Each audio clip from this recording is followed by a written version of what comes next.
A perfect day to take flight, and this is just a little of Kingston from the air. Carrying a handful of local media and some special guests, this B-17 bomber is here in the Limestone City as part of the Flying Legends of Victory tour.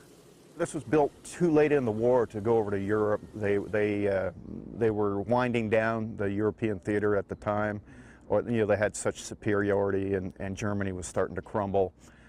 So it went to the South Pacific there in the last part of the war.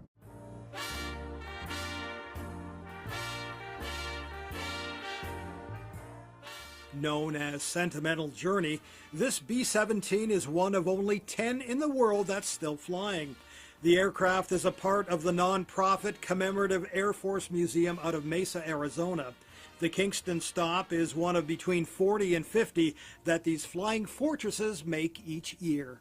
It is a very stable aircraft, so it wants to fly straight. So if you want to turn, that's when you have to show it who's boss and really manhandle it into the position you need it to be in.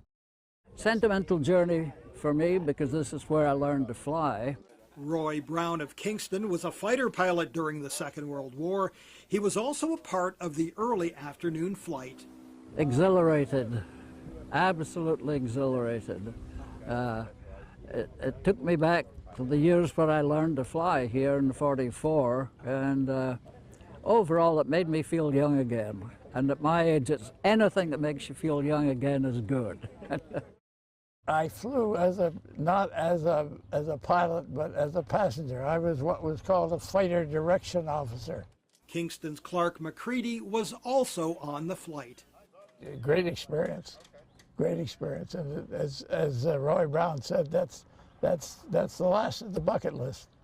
We won't be doing it anymore. No, but hopefully you'll be doing other things. Oh, I hope so, for another week or two anyway. Those wondering, there is a cost to ride in the vintage warplane depending on where you sit. It's around $450 to $800 US. Flights start on Friday.